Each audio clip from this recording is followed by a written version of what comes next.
రెండు జట్ల పేస్ బలం చూసుకుంటే భారత్ కాస్త మెరుగ్గా కనిపిస్తుంది. అందుకు ప్రధాన కారణం బుమ్రా. బ్యాటర్ను బట్టి పరిస్థితులను అంచనా వేసి వైవిధ్యమైన బౌలింగ్ జట్టు విజయాల్లో అతను కీలక పాత్ర పోషిస్తున్నాడు.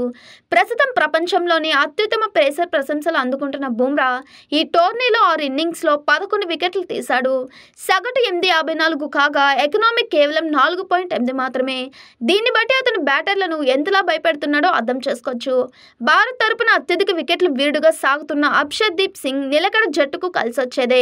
వీళ్లతో పాటు ఆల్రౌండర్ హార్దిక్ బంతితోనూ సత్తా చాటుతున్నాడు. ఇంగ్లాండ్కు మెరుగైన పేస్ దళమే ఉంది. పునరాగమనంలో ప్రధాన పేసర్ ఆర్చర్ జోరు అందుకున్నాడు. రోహిత్ విరాట్ను కొత్త బంతితో కట్టడి చేసేందుకు ప్రయత్నించనున్నాడు. ఇక అమెరికాపై హ్యాట్రిక్ తీసిన జోర్డాన్ కరణ్తో పాటు టాప్లీ లేదా మార్వుడ్ పేస్ బాధ్యతలు చేపట్టించుకోనున్నారు. ఆంధ్రప్రదేశ్ రాజధానిగా అమరావతిని మరింత ఉన్నతంగా తీర్చిదిద్దే క్రమంలో ముఖ్యమంత్రి చంద్రబాబు ఇతర రాష్ట్రాల్లోని పారిశ్రామికవేత్తలకు పలు సూచనలు చేశారు.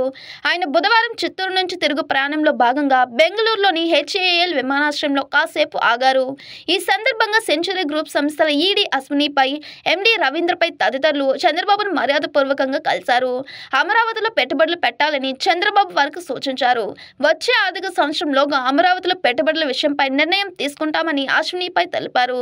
ఈ సందర్భంగానే చంద్రబాబును Karnataka internal secretary division ADGP మువ్వ చంద్రశేఖర్, కర్ణాటక తెలుగు సమాఖ్య ప్రధాన కార్యదర్శి బెల్లం రమణ తదితరులు మర్యాదపూర్వకంగా కలిసి పుష్పగుచ్చాలు అందించారు. మరో 50 రోజుల్లో డబుల్ స్మార్ట్ సందడి చేయనున్నారు రామ్ పోతినేని. ఆయన కథానాయకుడిగా పూరి జగన్నాథ్ దర్శకత్వంలో తెరకెక్కుతున్న చిత్రం డబుల్ స్మార్ట్. కావ్య దాపర్ కథానాయిక.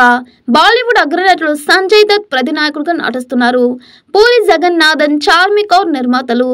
ఆగస్టు 15న ప్రేక్షకుల ముందుకు రానుంది ఈ చిత్రం. ప్రస్తుతం హైదరాబాద్ లో టైటిల్ గీతాన్ని తెరకెక్కిస్తున్నారు. మణి శర్మ స్వరపరిచిన పాటకి జానీ నృత్య రీతులు సమకూరుస్తున్నారు. కౌంట్ డౌన్ ని ఆరంభిస్తూ ప్రత్యేక పోస్టర్ ని విడుదల చేశాం. పూరి రామ్ కలయికకు తగ్గట్టుగా మా సంస్థలతో రూపొందుతున్న చిత్రం ఇది. ప్రస్తుతం తెరకెక్కిస్తున్న పాటలు రామ్ హుషారైన నృత్యాలు, విజువల్స్ ప్రేక్షకుల్ని అలరిస్తాయి. త్వరలోనే పాటను విడుదల చేస్తామని సినీ వర్గాలు తెలిపాయి. తెలుగుతో పాటు తమిళ, కన్నడ, మలయాళ, హిందీ భాషల్లో ప్రేక్షకుల ముందుకు రానున్న సినిమాకి ఛాయాగ్రహణం సామ్కే నాయుడు, జియాన్ నేలి, సంగీతం మణి శర్మ. బేబీ జాన్ కొత్త విడుదల తేదీని ఖరారు చేసుకున్నాడు. వరుణ్ ధావన్ హీరోగా రానున్న యాక్షన్ థ్రిల్లర్ ఎంటర్టైనర్ చిత్రమే బేబీ జాన్. కీర్తి సురేష్ కథానాయిక, వామిక కబ్బే కీలక పాత్రలు నటించనుంది. ఈ పవర్ ప్యాక్ యాక్షన్ చిత్రాన్ని కాలిస్ తెరకెక్కిస్తున్నారు. మురద్ కేతాని, ప్రియా అట్లే, జ్యోతి దేశ్ పాండే సంయుక్తంగా నిర్మిస్తున్నారు.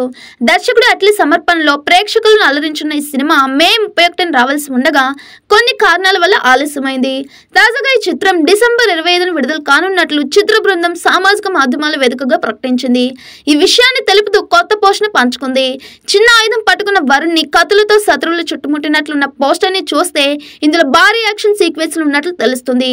జాకీ ష్రాఫ్, రాజ్పాల్ యాదవ్ తదితరులు నటిస్తున్న ఈ చిత్రానికి తమన్ సంగీతం అందిస్తున్నారు.